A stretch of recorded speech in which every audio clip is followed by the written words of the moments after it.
Bonjour à toutes et à tous, bienvenue sur Grand Lille TV en direct. Bien évidemment, c'est la matinale de l'info locale. Vendredi 23 mars, il est 7h30. Avant toute chose, un point sur vos conditions de circulation.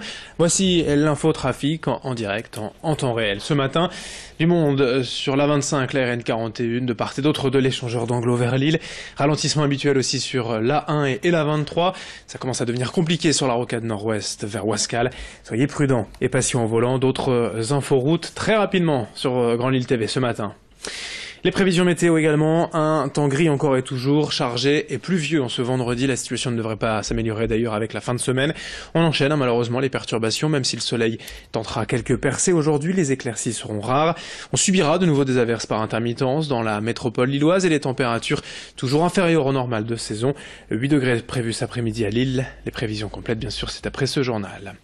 À la une de l'actualité d'abord, cette journée de mobilisation sociale hier partout en France, dans la région et notamment ici à Dunkerque, les fonctionnaires ont défilé partout le même mot d'ordre, la défense du service public, que ce soit à la SNCF avec le fameux statut des cheminots, mais aussi à l'hôpital, dans les EHPAD, les personnels administratifs, mais aussi les enseignants. Les syndicats dénoncent la suppression de 120 000 fonctionnaires durant le quinquennat, selon le gouvernement. Et ce que reprochent également les manifestants, c'est le manque d'ambition, de moyens humains et financiers pour la fonction publique. Nos équipes étaient dans les cortège hier à Dunkerque, mais aussi à Lille, avec le député lillois de la France Insoumise, Adrien Quatennens. Je constate que la méthode de ce gouvernement, c'est d'essayer de diviser.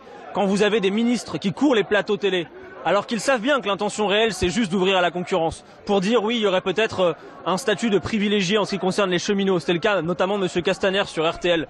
Bizarrement, ces mêmes expressions dures et violentes de privilégiés, ils nous les refusent lorsqu'on parle par exemple de ce qu'ils ont fait en reversant plus de 9 milliards aux plus riches de ce pays.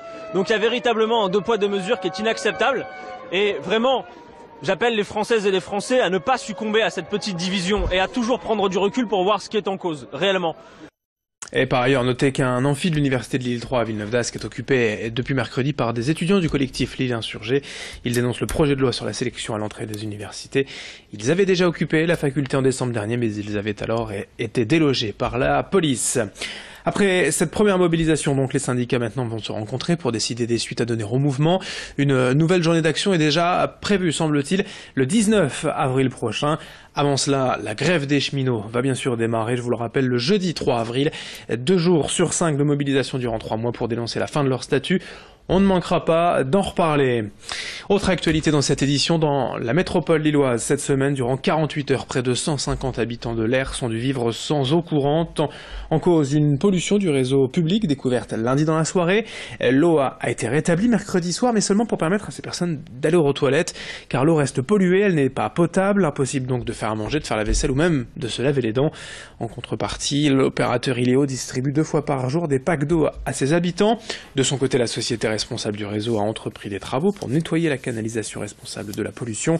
Mais il faudra encore quelques jours pour que tout rentre dans l'ordre. Écoutez le témoignage d'un de ses habitants concernés au micro de Brieux-Gorchy. La mairie, en aucun cas, mais je dis bien en aucun cas, n'est intervenue. Si ce n'est qu'on peut savoir sur les réseaux sociaux, via Internet et les journaux, parce que je m'étonne que les journaux le sachent et que la mairie n'a toujours pas bougé d'un pouce. De toute façon, la rue Gibraltar droite, la rue Gibraltar gauche, rue des Chemins Verts, et voir la rue Néchin et rue Capitaine Picaret, ça c'est toutes des rues qui sont oubliées de l'ERS. Quand on voit les caniveaux, c'est rempli de canettes, de sacs poubelles. Mais c'est hallucinant. On se dit, la pollution, il est déjà là, déjà depuis longtemps. Plus maintenant l'eau courante. Donc voilà, la municipalité, elle se montre quand elle veut bien. En image, le bailleur social LMH, Lille Métropole Habitat, vient de lancer une campagne d'affichage auprès de ses locataires pour demander de respecter les agents de l'entreprise. En 2017, en moyenne, 2 salariés ont été menacés ou insultés chaque semaine. Une agression physique a été enregistrée chaque mois. Les collaborateurs LMH sont régulièrement victimes d'incivilités telles que des crachats, des insultes ou même des épanchements d'urine dans les parties communes. Et ces actes ont un coût, près d'1,2 million d'euros en réparation. Cette campagne de sensibilisation veut donc rappeler aussi aux résidents que les provocateurs s'exposent à des sanctions judiciaires, voire même à une résiliation de leur bail. Explication au micro d'Idil Gunaï.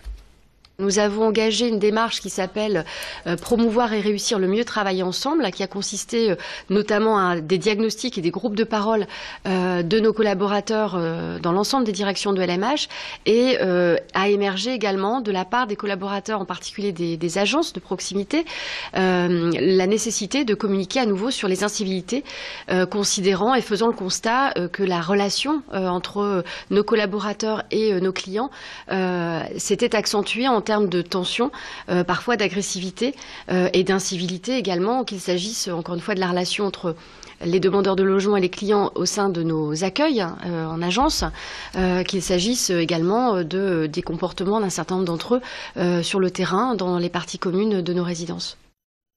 7h35 en direct. En bref, également, Lille Grand Palais accueille demain le forum Top Job, un salon de recrutement qui réunit des sociétés de tous les profils et qui recrute à plusieurs postes de débutants à confirmer, Bac+2, tout type de contrat, demain toute la journée. À Lille Grand Palais, de son côté, la ville de la Madeleine organise un job dating, des animateurs, demain de 10h à 14h, salle Vitale. Les candidats pourront rencontrer les directeurs d'accueil de loisirs et tenter de les convaincre en 7 minutes pour des postes à pourvoir cet été ou à la rentrée prochaine. Pour finir, ces images d'un vide dressing d'un magasin éphémère Dress in the City installé jusqu'au 31 mars à Lille, au cœur de la galerie marchande à Lille. Un vide dressing ou un dépôt-vente de 100 mètres carrés avec des articles d'occasion de grandes marques, des vêtements, des chaussures, mais aussi des sacs et des accessoires. Et jusqu'au 31 mars, donc, il est possible d'y déposer des vêtements à vendre.